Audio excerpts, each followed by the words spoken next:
সবাইকে স্বাগত জানাচ্ছি আজকের এই দারুণ একটি বিশ্লেষণে। আজ আমরা বাংলাদেশের একেবারে ৩টি ভিন্ন প্রান্ত থেকে আসা অলৌকিক ঘটনার গভীরে প্রবেশ করতে যাচ্ছি। তবে না, এটা শুধু ভয়ঙ্কর কিছু ভূতের গল্প শোনার আসর নয়, বরং আমরা এই ঘটনাগুলোর পেছনের একটা অদ্ভুত সাধারণ কাঠামো বা ব্লুপ্রিন্ট বিশ্লেষণ করে দেখব। তো চলুন আর দেরি না করে গভীরে যাওয়া যাক। আমাদের আজকের আলোচনার মূল বিষয়বস্তুগুলোকে আমরা কয়েকটি ভাগে ভাগ করেছি। প্রথমে অলৌকিক ঘটনার ধরন, এরপর প্রবেশদ্বার হিসেবে পানির ভূমিকা, তারপর অদেখা সত্তার সাথে সাক্ষাৎ, সবশেষে সুরক্ষা ও আচার অনুষ্ঠান এবং একটি ছোট্ট শেষ কথা।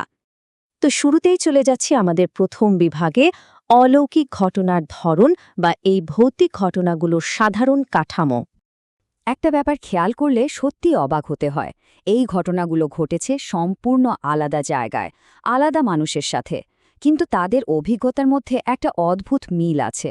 একটু মিলিয়ে দেখা যাক তো। রাজশাহীর হাদির মোড়ে পদ্মা নদীতে ডুবে যাওয়া আর জলের সত্তার ইশারা, ওদিকে রাজবাড়িতে সেই একই পদ্মা নদীর পাড়ে কালো বিড়াল রূপী এক জিনের প্রকোপ, আবার শেরপুরের নালিতাবাড়ি রাবার ড্যামের বিশাল ঘূর্ণিপাকে শ্মশানের আত্মার আক্রোশ। স্থান ভিন্ন হলেও থিমগুলো কিন্তু ভীষণ কাছাকাছি। এবার আসি আমাদের দ্বিতীয় বিভাগে, প্রবেশদ্বার হিসেবে পানি অর্থাৎ জলাশয়ের অজানা রহস্য। এই ঘটনাগুলোর গভীরে গেলে একদম স্পষ্ট একটা প্যাটার্ন চোখে পড়ে। জলাশয়গুলো এখানে কেবল কোনো প্রাকৃতিক উপাদান হিসেবে নেই, এগুলো যেন অজানা কোনো জগতের প্রবেশদ্বার। ভৌগোলিক মিলগুলো একটু খেয়াল করুন। রাজবাড়িতে পদ্মা নদীর ঠিক পাশে পুরনো একটা শ্মশানঘাট, রাজশাহীতে ভাঙা বাঁধের এলাকা, আর শেরপুরের রাবার ড্যামে সেই অস্বাভাবিক স্রোত। অবাক করা বিষয় হল, প্রতিটি ক্ষেত্রেই জলাশয়ের ঠিক কাছাকাছি থাকা প্রাচীন স্থানগুলোই যেন অলৌকিক শক্তির মূল কেন্দ্রবিন্দু। রাজশাহীর ঘটনাটিতে একটা সত্যিই গায়ে কাটা দেওয়া বর্ণনা আছে। ধরুন, একজন ব্যক্তি কোনো রকম অক্সিজেন সিলিন্ডার ছাড়াই দীর্ঘক্ষণ পানির নিচে ডুব দিলেন। তিনি ফিরে এসে দাবি করলেন, ডুবে যাওয়া ওই ছেলেটিকে তিনি পানির নিচে আস্ত একটা কাঁচের তৈরি ঘরে দেখতে পেয়েছেন। ভাবা যায়, কিন্তু তার নাকি কিছুই করার ছিল না, ছেলেটিকে উদ্ধার করার ক্ষমতা তার ছিল না। এই বর্ণনাটি কিন্তু পানিকে আমাদের চেনা জগতের বাইরে সম্পূর্ণ ভিন্ন এবং অদৃশ্য একটা জগৎ হিসেবেই দাঁড় করায়। চলুন এগিয়ে যাই ৩ নম্বর বিভাগে, অদেখা সত্তার সাথে সাক্ষাৎ বা অদৃশ্য শক্তির প্রকাশ। প্রশ্ন হল, এই সত্তাগুলো আসলে নিজেদের প্রকাশ করে কিভাবে? রাজবাড়ির ঘটনার একটা ভয়ঙ্কর উক্তির দিকে নজর দেওয়া যাক। বলা হয়েছিল, তুই আমার সন্তানকে আঘাত করেছিস। ঘটনাটা ছিল, একজন ব্যক্তি আত্মরক্ষার্থে একটি কালো বিড়ালকে আঘাত করেছিলেন, আর ঠিক তখনই সেই সত্তাটি এই রূপ নিয়ে ফিরে আসে। এর মানে দাঁড়ায়, এই সত্তাগুলো কিন্তু সাধারণত অকারণে কারো ক্ষতি করে না, বরং তাদের কাজগুলো অনেকটাই প্রতিশোধ বা একটা নির্দিষ্ট আক্রোশ থেকে পরিচালিত হয়। তবে আক্রমণের ধরনে কিন্তু বেশ বৈচিত্র্য আছে।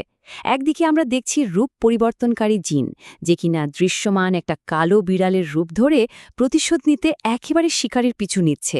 আবার অন্যদিকে নালিতাবাড়ির ঘটনায় আমরা দেখলাম সম্পূর্ণ অদৃশ্য এক শক্তির আঘাত। সেখানে সরাসরি কোনো অবয়ব বা রূপ ছিল না, কিন্তু উদ্ধার কাজের ঠিক পরেই শুরু হয় তীব্র শারীরিক যন্ত্রণা আর পিঠের ভেতর অস্বাভাবিক চাপ। রূপ দৃশ্যমান হোক বা অদৃশ্য, ভয়ের মাত্রাটা কিন্তু একেবারেই এক। আমাদের পরবর্তী পয়েন্ট ৪ নম্বর বিভাগ, সুরক্ষা ও আচার অনুষ্ঠান অর্থাৎ আত্মরক্ষার লেনদেন।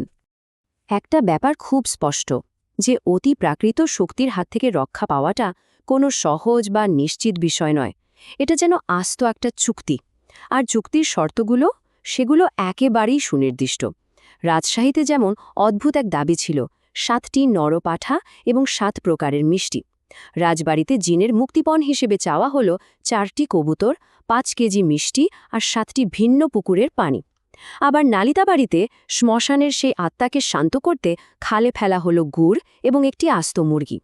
আধ্যাত্মিক চিকিৎসকদের এই দাবিগুলোই প্রমাণ করে যে এই জগৎটার সাথে লেনদেনের প্রক্রিয়া কতটা কঠিন আর হিসাব নিকাশের। কিন্তু এই লেনদেন আসলে সম্পন্ন হয় কিভাবে? রাজবাড়ির ঘটনাটিতে রুকাইয়া বা জিন তাড়ানোর খুব সুস্পষ্ট একটা প্রক্রিয়ার কথা বলা হয়েছে। কাজটা বেশ কাঠামোগত। প্রথমেই সুরক্ষার জন্য চারপাশ ঘিরে একটা বৃত্তাকার সীমানা বা গণ্ডি আঁকা হয়। এরপর সেই সীমানার চারপাশে জ্বালানো হয় মোমবাতি।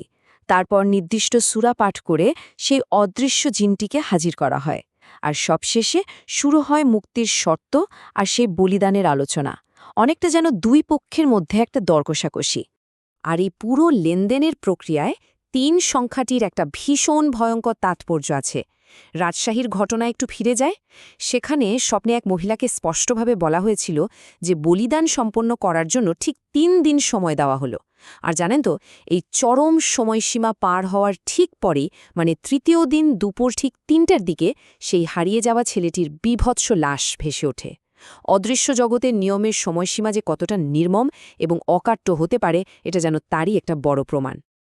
আমরা একেবারে শেষ পর্যায়ে চলে এসেছি। ৫ নম্বর বিভাগ, শেষ কথা বা লোককথার প্রতিফলন।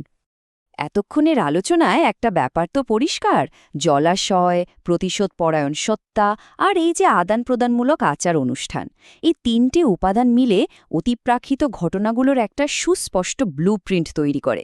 এখন একটা বড় প্রশ্ন কিন্তু থেকেই যায়, ভিন্ন ভিন্ন জায়গার আলাদা আলাদা মানুষের একই রকম অভিজ্ঞতার এই থিমগুলো কি কেবলই প্রকৃতির রহস্যের প্রতি মানুষের সম্মিলিত মানসিক ভয়ের প্রতিফলন, নাকি এগুলো আসলেই আমাদের চেনা জলাশয়ের ঠিক ওপারে বিদ্যমান কোনো অজানা অদেখা বাস্তবতার দিকে ইঙ্গিত দিচ্ছে?